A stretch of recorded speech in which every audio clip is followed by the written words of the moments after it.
श्री हरिवंश श्री राधा वल्लभ श्री हरिवंश। सोना जितना तपाया जाता है उतनी अधिक उज्ज्वलता उसके अंदर बढ़ती जाती है, उसकी शोभा निखरती चली जाती है।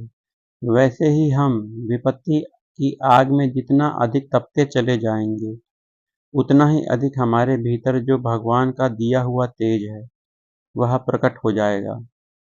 हमारी निर्मलता का सौंदर्य सबकी आंखों को आकर्षित करने लगेगा। किंतु हमें घबराहट होती है, विपत्ति की आशंका से हम अपनी नींद उड़ा लेते हैं।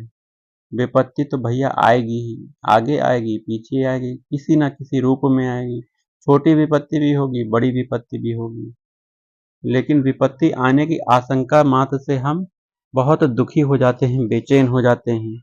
जैसे कि हमको कोई रोग हो गया, रोग होने से पहले हम एकदम ठीक थे, लेकिन हमें जैसे ज्ञात हुआ कि हमें अमुक कैंसर रोग हो गया है, तो हम कैंसर रोग के बारे में सोचते सोचते, विचार करते करते और ज़्यादा बीमार हो जाएंगे, हमारा शरीर और गिर जाएगा।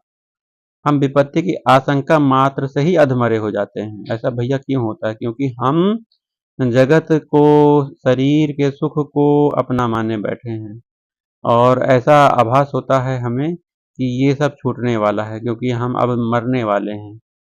भैया ये जगत, मनुष्य का देह सब छूटेगा, आपकी मृत्यु होनी ही है, आप अमर थोड़ी ना हो। एक ना एक दिन शरीर जाएगा, और शरीर भाव में हो तो भैया आपको कष्ट होगा ही। और यदि आप अपने स्वरूप में स्थित हो, अर्थात अपने भावधेय में आपने अपने आप को स्थित कर लिया है, आपने मान लिया है कि मैं शरीर नहीं हूँ, मैं भगवान का अंश हूँ और भगवान मेरे अंदर ही व्याप्त हैं, अपने स्वरूप को आपने पहचान लिया है, स्वरूप में स्थित हो, तो आपको कोई भी विपत्ति परेशान नहीं कर सकती। कितनी भी बड़ी से बड़ी विपत्ति आपको विचलित नहीं कर सकती, आप उस विपत्ति में सम स्थिति में रहोगे। लेकिन सामान्य मनुष्य और सामान्य साधक ऐसा नहीं कर पाते हैं और विपत्ति से डर जाते हैं।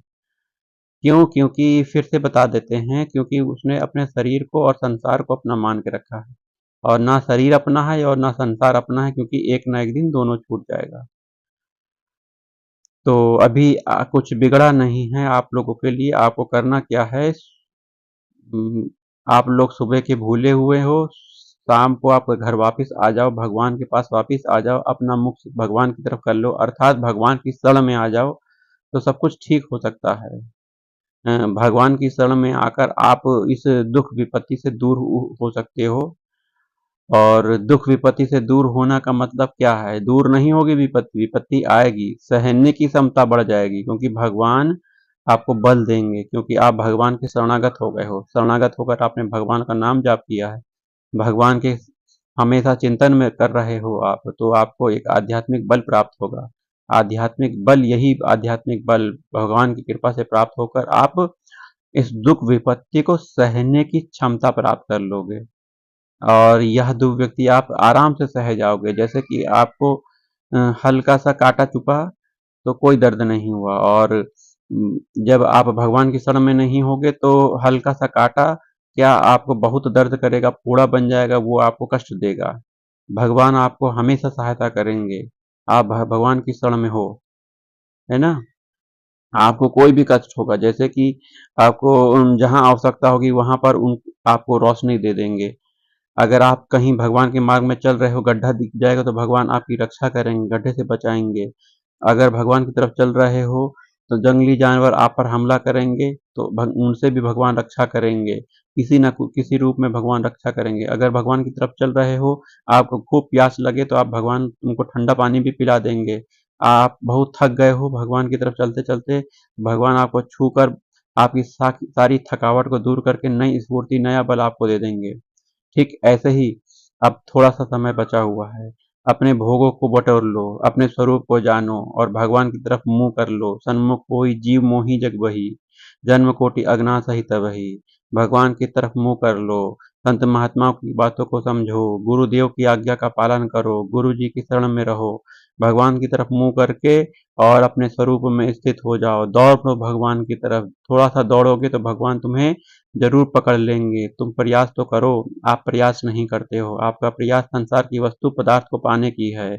आप इसे ना पा इच्छा करके अपनी अहमता ममता भगवान के चरणों में कर दो। भगवान की शरण हो जाओ, है ना। हमें हानि पहुंचाने वाले हमारे तरफ फटक नहीं पाएंगे, क्योंकि आप भगवान की शरण में हो। कोई भी दुख आपको छू नहीं पाएगा, क्योंकि आप शरण में हो, है ना। जब साधन पथ पर आगे बढ़ने में असमर्थता महसूस करोगे तो भगवान आपको बल देंगे, आपको नया ऊर्जा देंगे, आपका मन घसीट लेंगे। पहले तो आपको मन रूम में लगाना ही पड़ेगा। मन धीरे धीरे लगता है। संसार में अनंत जन्मों से लगा हुआ है। इस भटकैल मन को अपने भगवान के चरणों में लगाने के लिए निरंतर प्रयास करते रहो। साधन पथ पर आगे बढ़ते रहो और भगवान का स्पर्श और कृपा बनी रहेगी। भगवान की कृपा का हमेशा अनुभव करो। कुछ भी प्राप्त हो रहा है भगवान को अर्पित करके उसे पाओ। यही जीवन की सार्थकता है। राधा वल्लभ श्री हरिवंश, श्री वृंदावन, श्री मंथन। जय जय श्री राधे।